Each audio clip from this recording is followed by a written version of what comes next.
Here I was trying to pretend I was off the camera, gonna come sneak on the camera like you wouldn't notice, but the camera was wide enough to see me.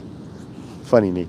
All right, welcome to Huntington Beach, California. It's Saturday morning here, the 29th of July, and time for another book reading of Going Alone. It is a pleasant day. Lots of surfers out already. The waves are gentle and, well, I mean, they're not, and they're good size. Take a look real quick. Look at that. Well, there was a surfer. Look at that. That's a good wave coming in there. Let's see if anybody's going to get that. And half the surfers out there don't even have wetsuits right now. Is that guy going to get that wave? Come on, guys. Nope. Oh, there's a woman right there. Is she going to get it? No. They're still a little bit tricky. The waves here in Huntington Beach are a bit tricky, and there's a lot of surfers way down there. Oh, look at that one right there. Wow, nice wave. Yep, nobody's getting them though. Anyway, we're here to do another book reading of Going Alone. Today I'm going to be reading the chapter called The Good Life, which is the point and purpose of, in the end, to the whole dang book.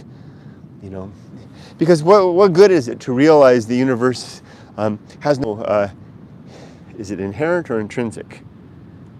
Inherent meaning, if you don't have some recourse, something to fall back on. Otherwise, you might as well just off yourself, right? So my answer to that challenge was to create some meaning in life, to formulate it whole cloth from the experience of the universe at large. And hi there, hi tongue-in-cheek. So not wanting to start from scratch. Why start from scratch when so many have worked on it before, that project before? So after all the study that I've done, I decided that the Stoic school of thought seemed to have something going on there. So I turned to that, and really the Good Life Creed that I've developed is homage and a nod and a wholesale borrow in many cases to Stoic principles. Things like apathy, reason, fortitude. These are all things that I look to the Stoic example for. I've even titled it as such, The Good Life. So with that, let's go ahead and begin reading that chapter. I won't make it through the whole chapter. It's a very long chapter, but you can read the rest of it in the book if you want to. I'll just read for a while. From The Good Life, where is that? Oh, and it feels so good. I'm going to go for a swim afterwards too. And then my family should be getting up after a while, and then we can do our house cleaning and shopping. So as all chapters do, it opens with the title of that chapter opens with an image. That's a rock that says, "Nothing is enough" is emblazoned upon the rock. My daughter made this picture. And what I wanted to impart there was a sense of a timeless principle. It seems to be the press towards simplicity that both maturity and the wisdom of the ages seems to extol as something that comes a real virtue there. And it is indeed one of the principles of the Good Life. It's the second to last principle, in fact, of the Good Life Creed. And it's one that I feel like it's sitting there, and I haven't really done it justice yet. I haven't really explored it the way that I would like to. And I think that's waiting for me in Japan. I think the simplicity Japan will be the venue for simplicity for me. And it's a suitable place, right? I mean, the Japanese are all over that, at least in terms of many of their religious and cultural elements. So I think that I'll have a lot to learn from them. Let's begin. One last look. Oh gosh, it's just stunningly beautiful. The Good Life. Creating a life of meaning. And there's a quote here. Active in indolence, abroad who roam, in quest of happiness, which dwells at home. Happiness and home are both capitalized, uppercase. With vain pursuits fatigued, at length we find its real dwelling is a virtuous mind. It's those last two lines that really got me when I read this. This is a quote by Dr. Zimmerman. Again, those last two lines. With vain pursuits fatigued, at length we find its real dwelling is a virtuous mind. Now that certainly is the case after all of this chapters that I did before to get to that point, to realize after going alone in earnest that indeed that it was the virtuous mind, the coming home. that really mattered. I think I saw another comment go by. Sorry, I tend to miss the comments until the end. Thinking reason skills not taught in schools, wonder why. Yeah, interesting. Inherent, something you can do without thinking, like walking. Thank you for the distinction. Here we go. The Good Life meditation is my daily effort of recounting, considering, and developing my personal life objectives and principles. I perform this activity in the morning, usually on my way to work, as a start and readiness to the coming day, and as a reminder of the best life practices I have so far uncovered and made my own. With practice, the effort has become as familiar and refreshing as making and enjoying a hot cup of coffee, leaving me fortified and invigorated for whatever the day may hold. Note, I periodically record this activity on video to upload to a special YouTube playlist titled The Good Life. Now, I wrote this a long time ago. I do this every day now, The Good Life meditation. I recommend watching one of these videos for more in-depth coverage of each point, as well as personal examples of how I apply these objectives and principles to my own daily challenges. The playlist URL is included in the appendix. Certainly, yeah, if you take a look at the Good Life playlist, I'm up to season 5 now, you'll find exposition on the details of the Good Life, particularly if you look for the uploads with the asterisks at the end. The asterisk means that's the one that I went into more detail. Otherwise, I just do a cursory summary of the 7 objectives and 34 principles. Here we go. Now it's broken up into these sections here. There's this affirmation of human rights. Now I don't typically do that in the Good Life, but it is something that I wish I did more, and then it starts to break it down. Affirmation of human and civil rights. This is really, the liberal enemy is going to really come out. I must recognize, respect, and abide the rights of individuals and the smaller groups within society such that these are not compromised in the pursuit of the common good. The lesser among us shall not be neglected or trodden upon in the service of the many. Now, I wanted to front load the creed with that affirmation because I want to make sure that when I'm tuning my activities and pursuing the good life, I'm not doing it at the expense of others, at the undue expense of others, right? That's the important thing. So that's kind of an assumption that I front load, a good project management term there. It's an assumption that I front load into it that I can refer back to and harken back to. And I do every time I come around. It takes me about 3 months, 4 months to cycle around in this book because I just read it over and over again, do these book readings, and I encounter it again. I remember, yes, another 3 months, I'll remember that. Here we go, the 7 objectives. Now you can see each of these is, where it is right there. There's the first one. There's a heading in the book, the title, and then if there's a quote that I can find that's relevant, I'll put the quote down below. There's a quote by Dr. Johnson right there, and then there's a paragraph that describes the principle. And the second principle is there, and then a paragraph. And wherever there's a quote that I find that's relevant, I add the quote. The quotes pepper the book throughout. I mean, in my reading, I'm constantly encountering references or even seminal bits of inspiration that help me to build out and round out and complete the Good Life Creed. Here we go. Objective number 1, be always ready to die. Probably my most important objective. That's why I put it number 1. Probably the most important in these of the objectives is number 1 and number 7. You'll see number 7 in a second because they kind of bookend each other and round things off. But number 1, always ready to die. It's so important that I finish the Good Life meditation every day by a deliberate question to myself, am I ready to die? And if I'm not, then I take action to make sure that I am. 1, be always ready to die. And a quote, Dr. Johnson, that we must all die. I got to do it in Dr. Johnson's voice. Giant hulking man that he was. That we must all die, we always knew. I wish I had sooner remembered it. Dr. Johnson. Curious thing for him to say, because he dwelled on death a lot. He was a man for as formidable a character as he was terrified of death. And he was a religiously pious man. He believed that he was not going to measure up and that God was going to send him to hell. He was deathly afraid of hell, even though he did live a very virtuous life, although he had a little bits and pieces maybe with the women folk when he was at youth. Here we go, here's my prose. At all times, have every important life affair in order, my decided purpose, my household and finances, as well as my connections, obligations, responsibilities, and commitments. Have also my art in a state of readiness to carry on as my only real legacy and potential lasting memory after I am gone. My last photo taken, my last sketch complete, my final word penned and saved, No letters left to write, no goodbyes left to speak, no one left to hug, to be ready now and at a moment's notice to loosen my grip when life is done and all at once, and then fall into darkness without a single backwards glance or backwards thought or longing backwards memory. Bang, that is exactly what I intend. That's the precisely, if I do say so myself, I wrote it, precisely how I want to do it. Now, I've been thinking that I've been using AI a lot. I was talking to Yumiko yesterday in our dog walk. I would like to take a nugget of my writing, feed it to the AI, and ask the AI to write a story. Maybe I'll use that little nugget right there because it's pretty self-contained. Objective number 2, make good and effective use of time and resources. To make good use of these few moments right now, and to dwell very little on past utilization, other than to use such memory to inform my judgment in the direction of improved forward progress. To also make good use of whatever resources are at my disposal, not just for increase, but to spend, share, give, or apply these resources well and in ways which are in accord with my life objectives and principles.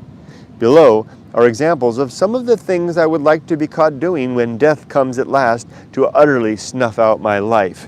And then I assembled an actual list. You can see it here. It goes on to the next page. These are all the things that I think it would be really good when my moment comes to die if I was doing any of those things. That would be a good out, and there would be no backwards glance. Ooh, nice big set coming through. Let's see if anybody gets it. Oh, go, go, go. Oh, not quite. Ooh. Breathing slow and measured breaths, controlling my emotions, thinking and acting deliberately, remembering and acting upon my responsibilities, preparing a good meal, eating well and very little, helping others, being attentive to my family, providing good value to my employer. That's very important to me, at least for another 15 months. Learning something startlingly new, reading an excellent book, memorizing poetry which moves me, studying history, imagining the future, enjoying good music, listening to a good lecture, discussion, or debate, challenging what I believe, changing my mind for good reason, admitting that I was wrong, apologizing when necessary, being uncomfortable, becoming uncomfortable. That's a good thing. Withstanding discomfort, those go together. Suffering well and longer than I thought I could, threefer, right? Standing, walking, or swimming. Standing, walking, swimming, or simply moving. I like this one. Making a pet happy, good use of time. Picking up litter, Evelyn, I'm thinking of you, with that making the pet happy. And you too, Bo. Recording and sharing my own thoughts. Accurately recounting the idea of another. Why is that important? That means that I made a good, strong effort to understand what that person was trying to say if I can recount it accurately back to them. Sleeping deeply. Discovering I am wrong. Remembering death. That discovering I am wrong, I remember a story told by a professor of the professor emeritus that he saw that was shown to be wrong after a career of professing, and walking over to the person that had, in front of an entire crowd of those that had, walking over to the person that had shown him his error, and shaking his hand and thanking him that he'd been wrong all these years, and now he'd been liberated of that mistake. So to never mind the embarrassment after being, a senior man of letters at the academic institution, what was more important to him was accuracy. I thought that was a very memorable thing to remember. Okay, that was objective number 2. Objective number 3, develop and maintain good and sound life principles. I will secure early in life good rules to live by, objectives and principles which are accurate and true.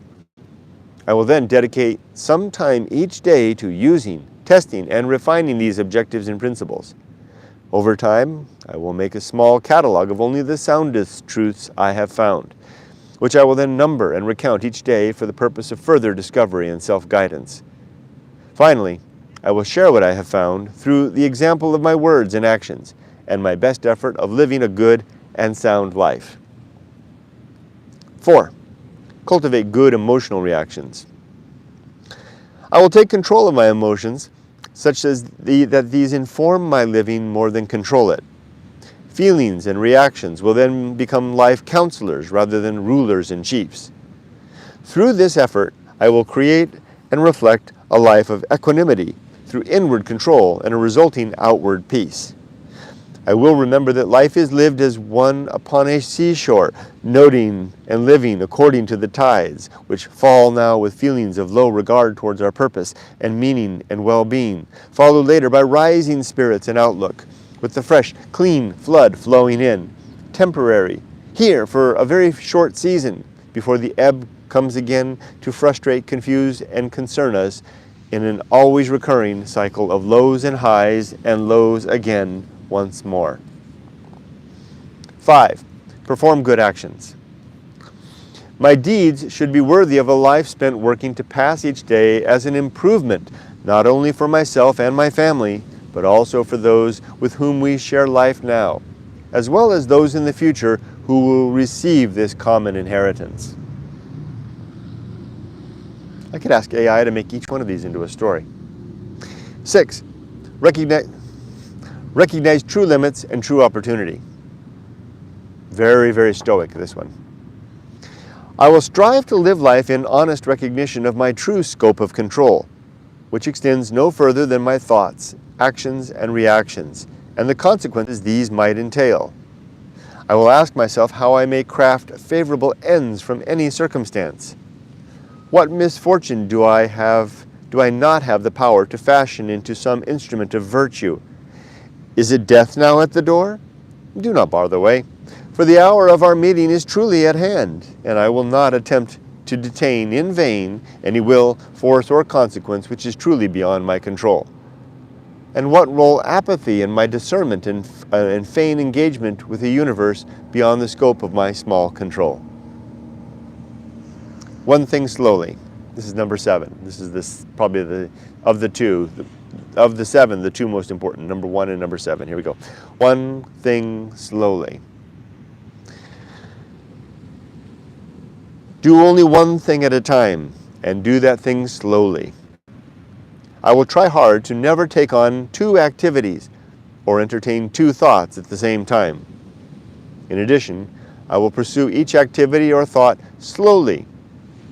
If I find this limit difficult to maintain, then clearly I have accepted more responsibility than I can reasonably handle.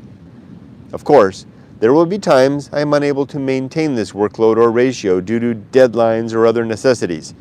However, in hindsight, I will try to identify where I went wrong and how I managed to let my workload or responsibilities get so out of control that I had to multitask. I will do this in order to try and avoid making the same mistake in the future. I will then learn from my error and become more mature for the effort. The benefit of this objective may be self-evident in my improved ability to focus my attention on whatever is most important in the current moment. Moving and thinking slowly further improve these efforts by ensuring I make good and well-considered choices and actions, which are less prone to mistake or costly redo. Over time, I will become able to do more with less and make better ends of whatever means I find and enjoy a more relaxed and considered living at both work and play. Okay, those are the 7 objectives. And I heard somebody, wow, look at those waves. There's a woman right there. Nobody's quite lined up. Oh, he's gonna, oh. There he goes, go, guy. Can you see that guy? That's a woman. Off the top, I'm blocking the way in. Sorry. Okay, 34 principles. I just spotted an error. It says 31 principles. It's 34. But this is an old copy of the book. This is actually a copy that was meant to go to somebody but got returned. I since sent them a redo, so I saved this one. This book was to Daniel. But it never got to Daniel, so I sent another copy to Daniel, and then it finally came back, so I guess it stays to Kurt. 34 principles. Number 1, principle of war. I seek to rise each morning, taking arms first against my own philosophy and beliefs, and secondly against the philosophy and beliefs of others. I will suffer no unsound or unjust objective or principle to survive my honest, reasoned critique, no matter the consequence to my sense of peace, comfort, or abiding worldview. I will equally yield to the warfare of another against my precious truths when these are shown to be unsound or dishonest in any way. Heaven forbid dishonest. Number 2, the principle of reason. And there's a quote here. And the sub-principles are honesty, objectivity, doubt, and humiliation. The quote, "The life of reason is best and pleasantest, since reason more than anything else is man. So too, this life is also the happiest." That's a quote from Aristotle. Reason is my first instrument of reconciling hypothesis with truth. To be effective, I must be honest with myself and others regarding what I know and do not know, and make pains to view the world objectively, without coloring reality too much with imagination fortified of want or need or fear or the normalizing pressure of authority, tradition, or unfounded consensus. Doubt is my default stance and starting point for every new venture of inquiry, and humiliation at my own reasoned folly, the surest sense that I am on the right track of correcting my own wrongs. Reason, at its best, is a tool of self-immolation, turned first inward as I seek to burn away the chaff and waste of unprincipled living, and then outward in resistance to our species' less worthy answers to the mysteries of life. Here comes the sun. The speech is going to be full of people soon. 3, the homunculus. There is an inward architecture which we create through the fact and consequence of our decisions and actions, which becomes the scaffolding structure of the inner man or woman who others may dimly see when they look us square in the eyes, perceiving a light or darkness within which shines or empties in proportion to the effort we have made to not just live, but to live well and in accord with our perceived nature and better inclination. We fail utterly when we build our inner world solely guided by the prescribed blueprint precedent of others, which guidance may suffice to create grand and stately outward living, but may leave us inwardly hollow and empty in the end, when we are alone within our outer world and we look at what we have and do possess and have made, and we wonder what we may have seemingly missed, and if somehow there may be more. Why are we so outwardly filled yet so inwardly empty? Our home, then, a stable and impressive castle of outward success and seemingly worthwhile achievement and acclaim, resting upon an inner foundation of shifting sand. 4, Anchorhold, the place where we suffer and die. There is an inward architecture. Oh wait, this is the one. This is the one. Oh, this is the old copy where I have fixed this mistake. But these 2, 3, and 4 accidentally had the same text, so I'll skip number 4. But the Anchorhold is basically the structure, the place where the homunculus is trapped. I borrow both of these terms from old medieval religious thought and action, where men and women would hold themselves into a little cell in the wall of a medieval castle called an Anchorhold. And these people called an anchorite or an anchoritis, I think, would sit inside and just live their life as a life of devotion, having food and water pushed through and waste pushed out, with a little hole called a squint, through which they could watch the service. So I picture this thing, and I borrowed this imagery. The Anchorhold is the cranium in which my brain resides. The homunculus is my consciousness, trapped within, can't get out, gonna die with me. No immortality, no forever. It's a sobering recognition when we face that down, and it really is a motivating factor. I mean, if there's no afterlife, if there's no soul, then we better get busy now with our better living now, because there's no time to wait. 5, the home of good and evil. A catalog of right and wrong maintained by that little mortal within my head, containing both opinion and judgment, and suggestive of a platform of subjective responsibility. The homunculus owns this list and has the responsibility to develop and vet its contents, as well as reconcile these with the reasoned opinions of others. Good and evil, then, become perspective and opinion, dangerously subjective, yet also subject to the truth-finding powers of reason, honesty, and objectivity. Argument and discussion are the tools of reconciliation when such opinions differ, and consensus reached in this way has more authority and force than the proclamations and commandments of 1,000 fictitious gods. The principle of purpose, and a quote. Oh, there's sub-principles here. Biology, virtue, and mission. The quote is, activity in accordance with virtue is virtue. Again from Aristotle. Here we go. My first purpose is to live and reproduce, before then dying and getting the hell out of the way. I'm getting close to that part. Beyond that, it is up to each of us to decide what our purpose will be.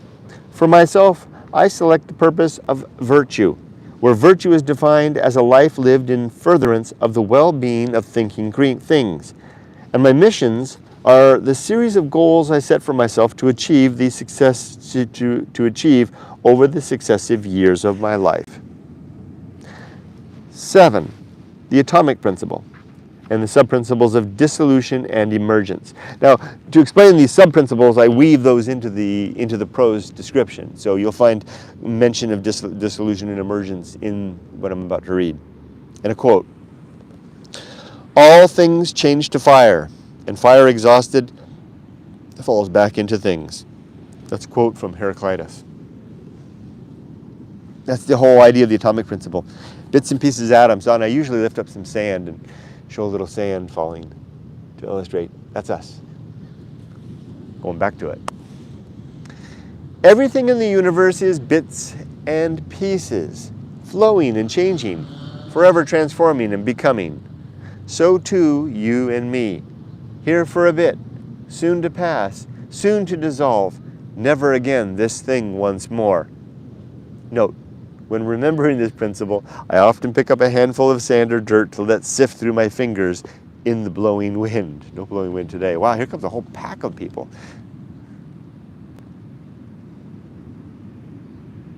Oh my gosh, there's the guy over there with one of those gliding boards. Oh my gosh. 8, the principle of nature. I'm going to sneeze, hold on.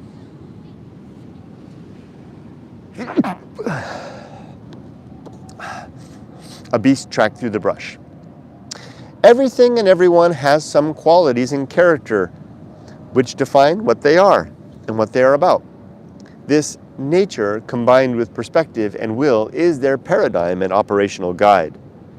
The demands of biology are a mandate deep and sound from the perspective of survival and the continuance of our kind. I ask myself at every chance, what is the nature of the things I will meet and interact with today? What are the natures of the people I know and with whom I share life? And what is my own nature? What am I made of and where am I going? Knowing these things will help me to engage better and more reasonably with everyone and everything. Number 9, the pirate ride, the course of a stream. There is no good reason to imagine we are anything but atoms and molecules and compounds and organs and muscles and limbs and brain and mind, instantiated through energy borrowed of the sun and the internal heat of the earth in alignment with the inertia of the universe. That is it. In a sense, a very crude sense, we are complex chemical reactions, natural processes unwinding through brief years, months, and days towards some conclusion which a sufficiently powerful computer algorithm might one day plot and predict. We are decision engines, driven by the universe at large. In a sense, our destiny was always set, with our deliberations and decisions being just some distinct moments of seeming agency among our chemical unwinding from conception to death. A pathway we could hardly avoid or choose otherwise. A route decided not by us, but instead by the complex orchestrations of a universe which delivered us into life and mindlessly conspires during every moment we live to nudge and jostle us into every decision and action we vainly think our own. Life, a purposeless river-like meander. We live, we experience, we think, we decide, and we move, but never truly of our own volition, and always on the path of our law-bound chemical unwinding. Life, therefore, is like a theme park pirate ride, an unintentional horror, joy, and amusement in which the robot pilots and the living writers are one.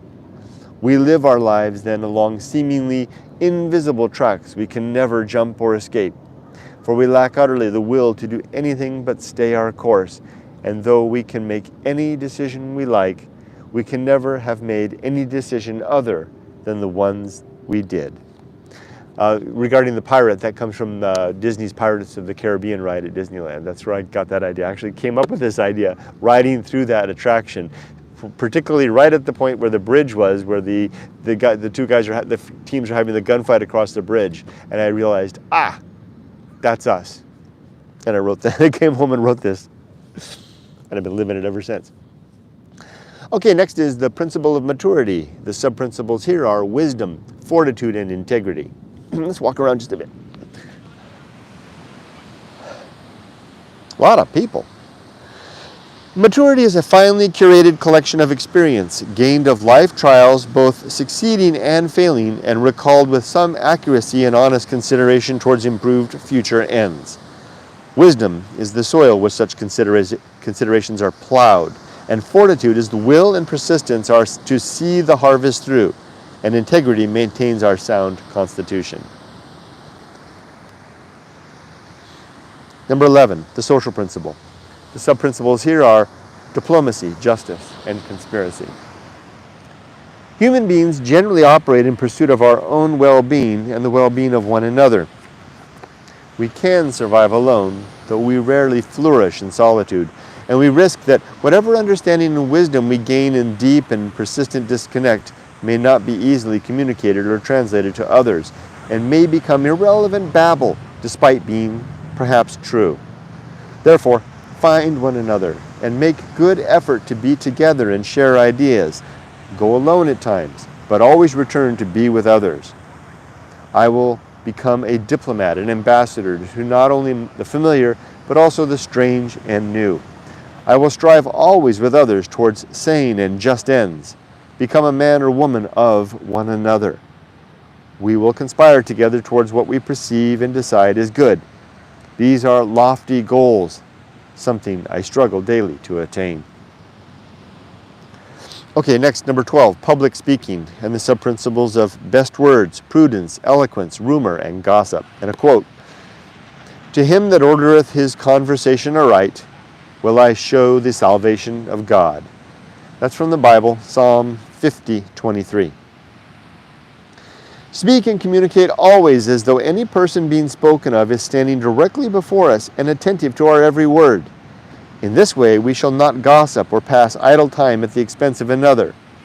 Use few words and just the right words to cautiously convey our meaning, avoiding verbal flourish unnecessary to our intent, or the adornment of our ideas with beautiful speech irrelevant to our Spartan meaning. Never spread stories or trade in the misfortune or folly of others. Number 13, temperance. Sub-principles are suffering and simplicity.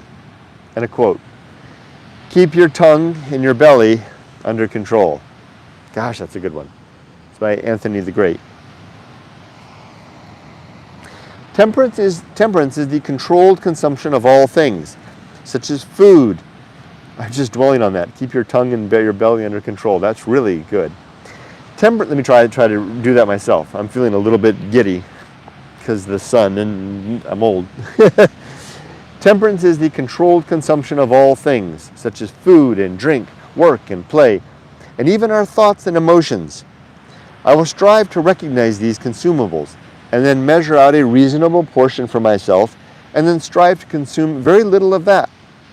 Such worthy living naturally entails some suffering when we deny ourselves our wants, though a simple life makes this easier when the denial becomes part and parcel of our habits and conditioned response. I will then apply apathy towards the intemperance of others, as well as any personal misadventure which is beyond my control. I will recognize my own excess and that of my peers, and then use indifference as a buffer to prevent my consumption of the Feast of Offal, which the Feast of Offal has yet to be explained. I should probably put a footnote in here to say that coming up.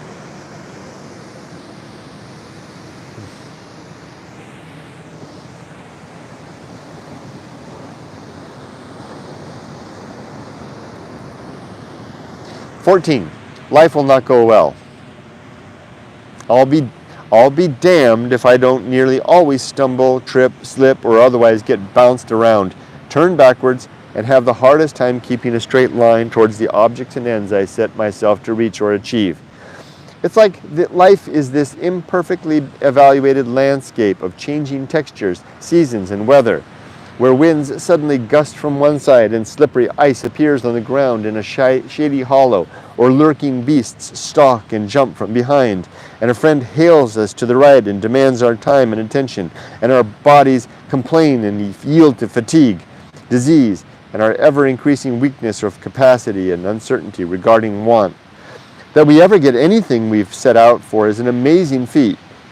That we ever get anywhere we've set out for is an amazing feat, demonstrative of strong object principles, seemingly indefatigable will, and a wisdom arrived at by way of experience, reflection, and resolve. Life will not go well, but we certainly can if we try.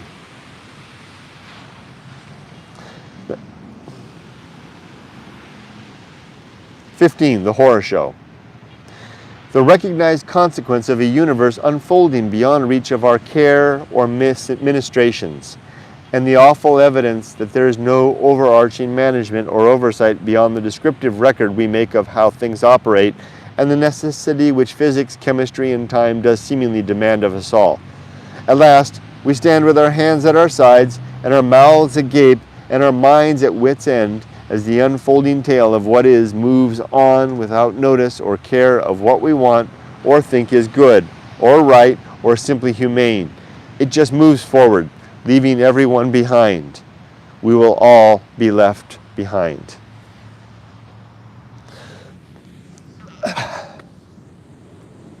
That which must be born, B-O-R-N-E. Sub-principles here are hand of the tiller. Life presents us with various burdens of many sorts, tasks, duties, responsibilities, as well as circumstances, both apprehended and unexpected, which we must shoulder, lift, and carry despite our will, want, attitude, health, or even our desire. These are the things which we simply must do to fulfill our living mandate. Sure, some choose to not carry such burdens, though they do so not without consequence. Therefore, as long as this is what we must be and do and how we must live, then why not press forward with a smile and eyes lifted towards the sun and the stars and the light which is the better part of our lives? Let us press on despite the weight, move forward in spite of our fatigue, and live on while mindful and feeling and suffering even of our weak bodies, frail minds, and inevitable consequent death.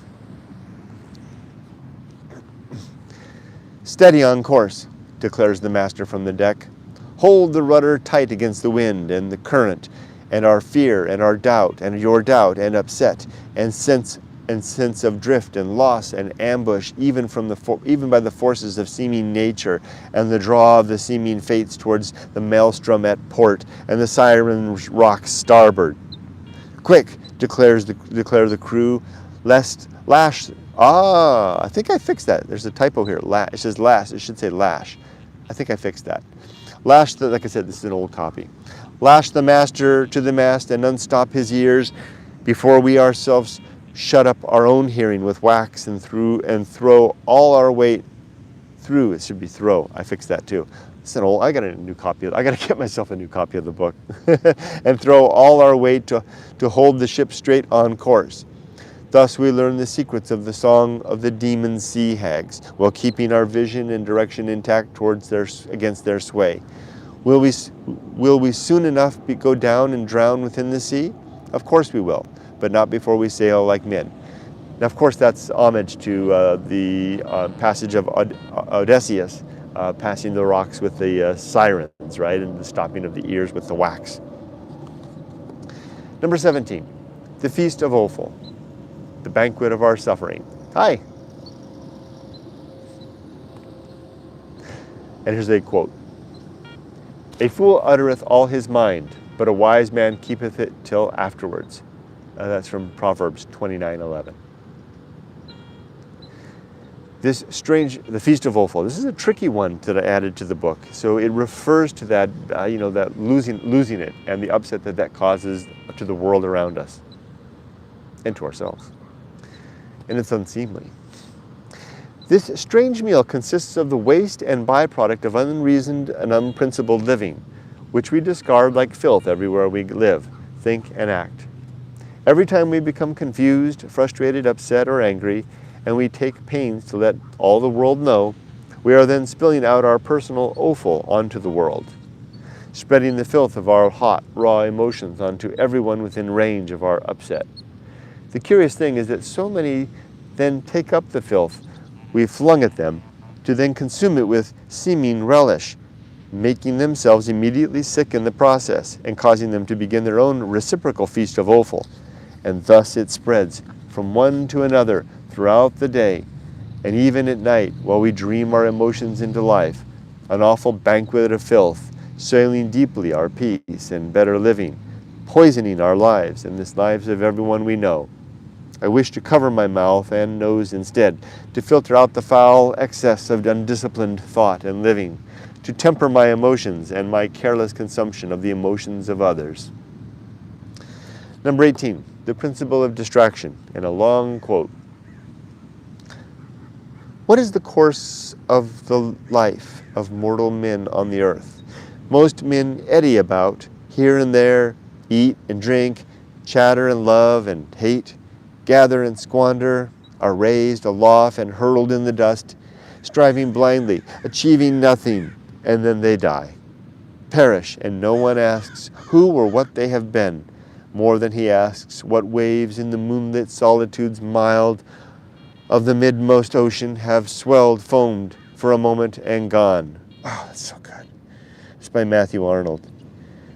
It's a very obscure book. I can't even remember the title, and that one passage right there was worth the whole book. At every turn in life we desire not to see. We turn our heads to look, not away, but towards something which might cause us not to see. The thing we do not want is to observe the emptiness which resides behind and before and between and within it all. We do not wish to sense the negative silence of the universe's apparent vacuum purpose. We do not want to know that death is forever, behind a nighttime soon to come, which we can neither know nor avoid. And so we busy ourselves with school and work and family and friends and hobbies and interests and gossip and joy and sorrow and peace and gratitude and anxiety and angst and ecstasy and the very fact of the observance that we are alive. Anything at all will do. Anything to avoid the awful aspect and great indifference of a soulless universe without God. Yet, more and more, I am less inclined to fill the empty with my own fearful, distracted voice. I'm increasingly preferring substance to filler, though substance is harder to find and still harder to hold, leaving me often with nothing at all. But I'm all right with that now. I'm at last better without the distraction of life, and death, I know, is not. 19. Agency in the great indifference.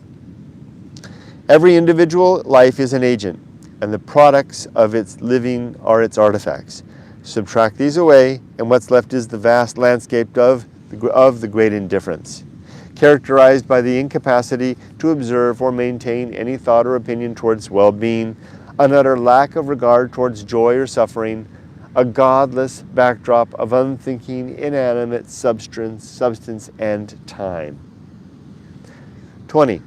The best seat in the house, and a quote. I have learned, in whatever state I am, therewith to be content. That's from St. Paul. This place and time where I am now will suffice. I will have peace where and who I am at this time, and doing whatever engages my necessity and motive and the pursuit of virtue. Meanwhile, I will also strive towards better ends for myself and others, not as a replacement of my current circumstances and work, but rather as a natural improvement upon these. 21. The restless man. The sub-principle here is diminished potency. And there's a long quote here. One of my favorites from Ralph Waldo Emerson. Traveling is a fool's paradise. We owe to our first journeys the discovery that place is nothing.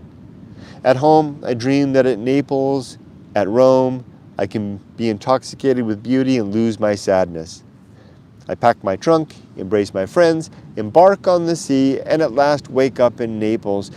And there, beside me, in the stern fact, the sad self, unrelenting, identical, that I fled from. I seek the Vatican and the palaces. I affect to be intoxicated with sights and suggestions, but I am not intoxicated. My giant goes with me wherever I go. That's a wonderful quote from Ralph Waldo Emerson. I wish I had read that sooner in life, but at the same time, if I'd read that sooner in life, I might not have. It might have stopped me short in a way. There must be someplace better than here, somewhere I can go to find satisfaction. If only I had not made those earlier bad choices, hadn't gone left when I should better have gone right, or straight, or heck, even back. Any direction other than the direction I went, which led me now to this settled, safe, dull place. Oh, how I want something else. Maybe I can convince those I'm bound to here, the people who expect my life with them here, that there is someplace better than here for all of us. Maybe I can drag them all along with me, the spouse, the kids, the dog, and the cat. We'll throw away all this crap we've gained here to settle our restless ticking, these things which quell nothing for more than a day, gaining only further loss in the effort of acquisition. Oh, damn it all to hell. Why am I here? Why did I agree to this arrangement? Why can't I get away? This is what we think, and this is what we do when nature prompts us to new horizons. Nature has wired the young to press boundaries and to go beyond limits and to cross over mountains to find new places where more and better might be found. This instinct and drive are one of the ways we survive. It's how humans spread across the globe. It's why we escaped extinction in one place while others of us lived on elsewhere. That's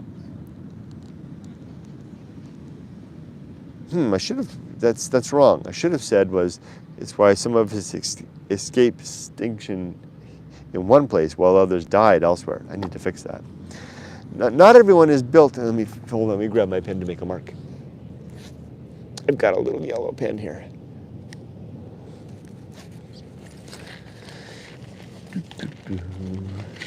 There it is.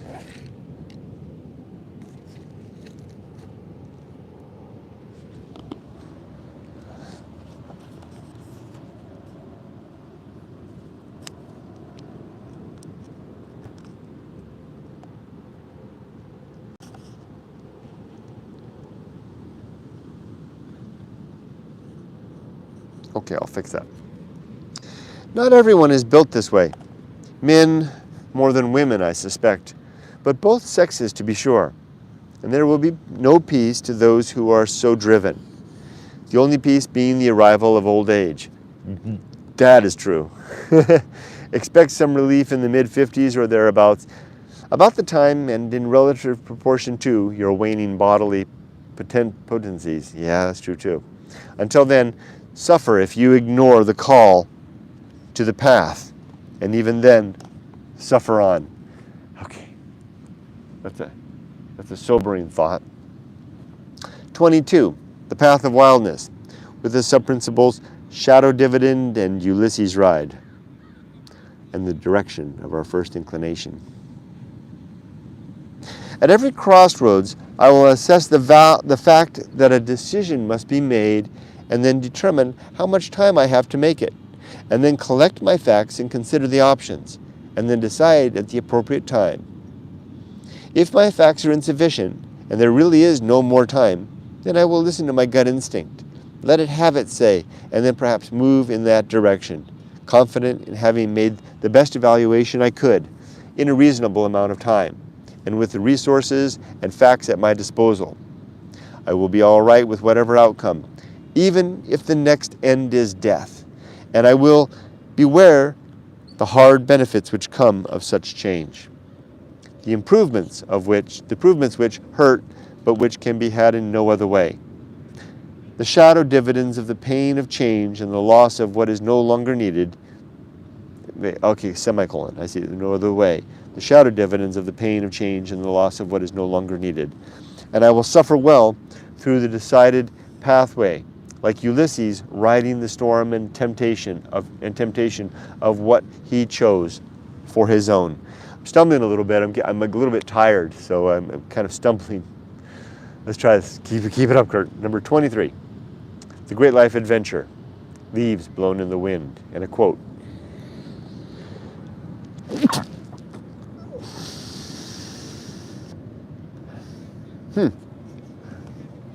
He who continues the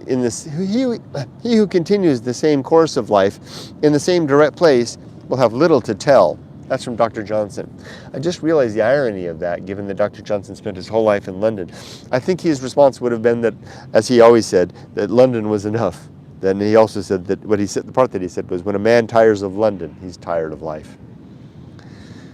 Embark when you are young upon that beckoning dream and adventure. Let it be the centerpiece and point of reference for the man or woman who you will become. Let the experience inform and guide your active philosophy, as well as the development of your own living principles and standards.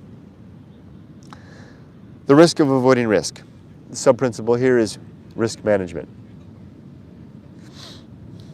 Life presents us with a variety of risks we must attend to. Our parents and society commonly warn us to get an education, find a good job, and then settle down to a safe and sane life with a worthy another. These are good, responsible things to do. But I will offer there are deeper risks which also need our attention. The risk of living a long and healthy life without allowing ourselves the chance to develop and engage our deeper self, or experience life without much challenging adventure, or keeping too much distance from the risks which guard the deep reward of discovery, maturity, survival, and growth. So, attend to both types of risk, the practical aims of school, work, family, and money, as well as the perhaps less practical, though often quite worthwhile, risks of becoming and living the life of our dreams. And avoid the trap of managing risk to the extent of walling ourselves into our own safe, secure, and familiar coffin. There's plenty of time for death later. 25. Sin and damnation. The sub-principles here are falsity, credulity, faith, superstition, dogma, rumor, and gossip. I thought there was 8. It's an old book. It is a sin to invest our expectations with hope, which may be corrupted or foiled by fortune. It is also a sin to believe things without good reason, to acquiesce for the sake of comfort or security or peace, or to simply avoid the discomfort of not knowing. The penalty for this sin is damnation in the here and now, which is the only time we will ever really have. Damned for our unreasoned want, damned for our unreasoned belief. 26. Complete oblivion. The sub-principles here are no final reunion, no final reconciliation, and no final justice. And a quote. So man lieth down and riseth not, till the heavens be no more. They shall not awake, nor be raised out of their sleep. Job 14:12. Soon the light within the mind will wink out. My life will come to an end. The storehouse of my memory will lose its electricity, which is the means of its maintenance and growth. The columns of my mental library and lyceum will quickly crumble and fall, the roof cave in, and the foundations turn to sand. The philosopher is gone, evaporated to atoms. There will be no last reunion with loved ones, no reconciliation of hard, careless, or misspoken words, no satisfaction of wanting justice. The whole thing blows away with the new morning's breeze. 27. The season of philosophy. And a quote. Philosophy wields her own authority. She appoints her own time and does not allow it to be appointed for her. That's by Seneca the Younger. Think and record your thoughts while you can. See how the sun is fading now, dropping near the horizon? You will not survive the coming night. If you fail to record your words today, right now, they will never come again. Or maybe if the words arrive again in some new form, some distant day hence, you will have the body or constitution to, will you have the body or constitution to record what you hear? Will your mind still function well enough to put the words together in the correct order? Will you have enough energy then for the effort? Will your hands perhaps tremble too much, or your medicine dull your nerves, or your broken self simply refuse to cooperate? Will you remain tuned to the muse? These are very real risks. So instead, keep a pad and pencil handy now, or a recorder, or a camera, or pull yourself aside when the muse speaks. Attend to her words and prepare your thoughts and philosophy as best you can while you can. 28. The bullseye aim. Our best ambition is to achieve our goals and objectives to the extent we can feel our effort is complete. That is often a pretty high mark, even with a pessimist's aim. The fact is, we often fall short, well short, of at least short enough to cause us to bluster or regret we had tried. For myself, I will be satisfied I made a good and honest effort. There's really no time to lose.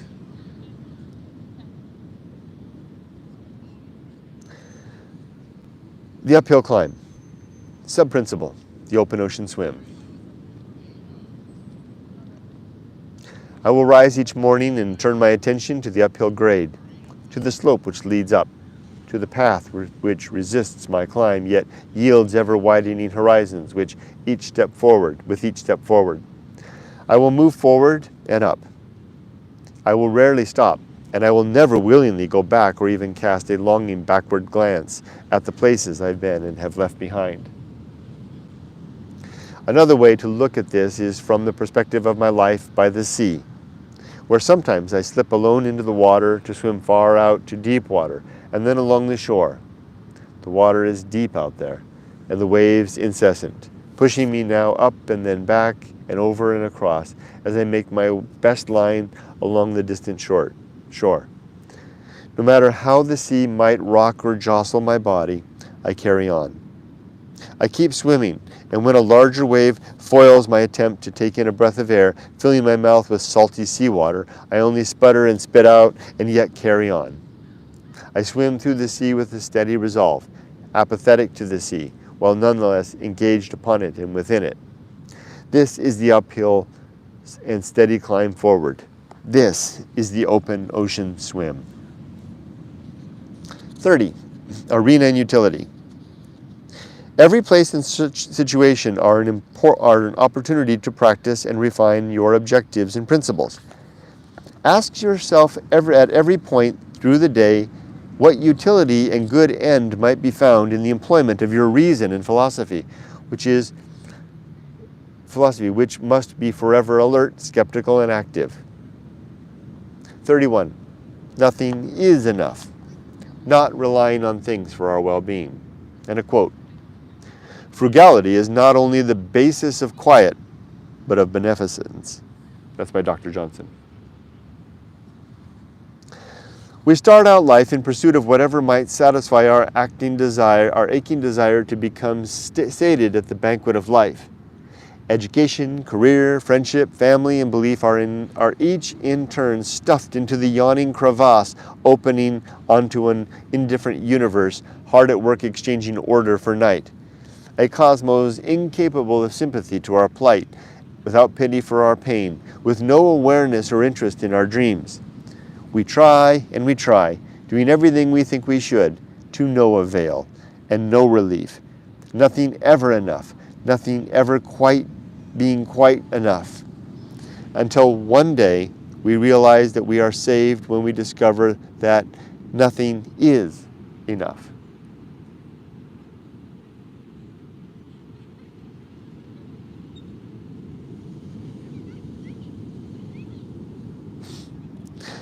The principle of fun.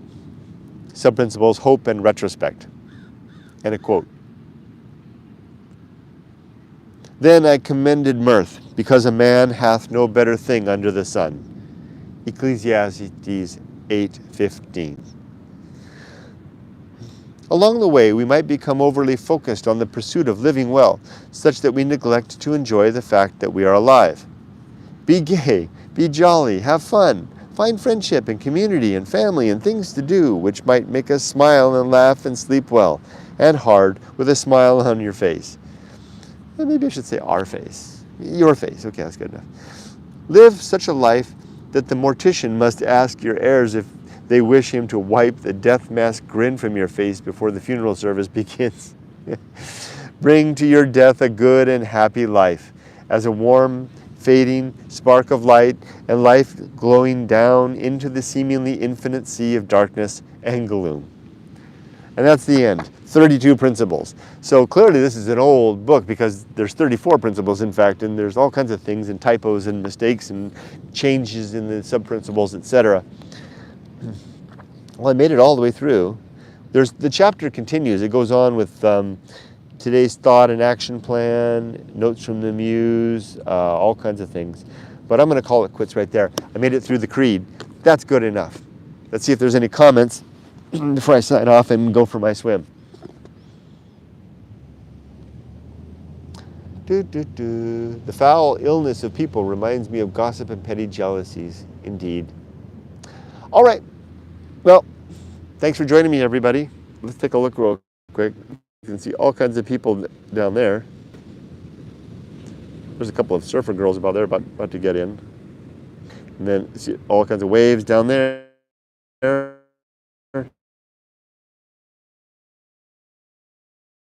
Over here, many have no principles. Yeah, I guess so. Oh, where's that guy with the thing? There's a guy with one of those hoverboard things. And he was just flying. Just totally eating it all up. Oh, there goes the surfer. Ooh, nice little bit of barrel right there. I'm gonna go out right here and go do some body surfing. I brought my fins. I'll show you my fins. So I've got these ducky fins. And then I like to body surf with a mask. So I brought my mask too. Oops, I'm too zoomed in. There we go. So there's my fins and my mask. And I body surf with the mask because that allows me to dive under the waves and I can see everything down there. It's a lot of fun. Anything else going on out there? Oh, there goes the surfer. A lot of people showing up. Oh, there goes the girls, young women. I wish they all could be California. Look at all the surfers. This beach is just going to be filled with people soon.